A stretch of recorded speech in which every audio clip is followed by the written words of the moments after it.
Ngaran kuring ramal, ngan sakitu-kituna eueuh papanjangna. Kuring teu nyaho naon pangna kuring di ngaranan ramal. Kuring ge moal protes pada ngaran kuring lain Obama atau Lionel Messi. Kuring moal protes, sabab cek kuring ngaran alus moal aya mangpaatna lamun kalakuan mahiwal jeung papalimpang tina bebeneran. Kuring oge moal protes, pada batur sok nyarebut gelo ka kuring. Pada cek rasa waras kuring teh. Cek kuring jejeg kuring teh. Batur wae sok nyebut otak miring atawa kurang sendeunan ka kuring. Padahal kuring mah ajeg, teu miring teu sing. Padahal cek kuring loba anu leuwih gelo tibatan kuring. Nu gelo mah tuh anu sok malingan duit nagara. Nu gelo mah tuh anu resep ngasasap harta jeung ngarebut hak rahayat.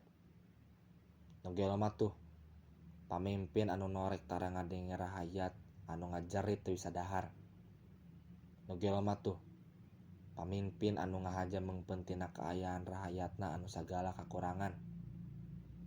Nu gelo mah tuh pamimpin anu teu bisa mingpin. Nu gelo mah tuh pamimpin anu lakuna lain turuteun.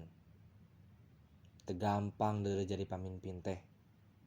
Gede deuleu tanggung jawab jadi pamimpin mah.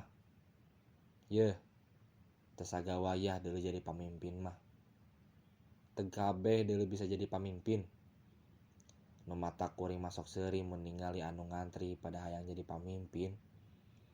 Nu mata kuring masok ngabarakatak lamun aya nu tetere jalan hayang jadi pamimpin. Tah, laenna teu waras ngaranna lamun kabeh hayang jadi pamimpin.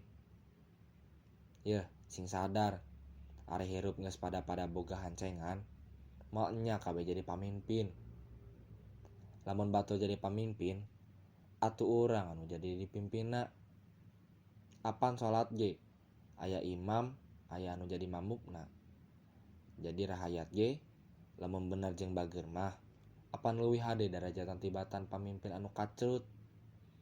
Kusabab jadi pamimpin teh lain gawe nu enteng. Kuring mah teu hayang jadi pamimpin.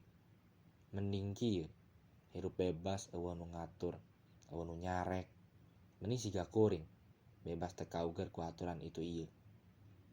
Nu matak lamun hayang hirup tumaniah lepas tina sagala kasusah, hayu hirup siga kuring. Wassalam.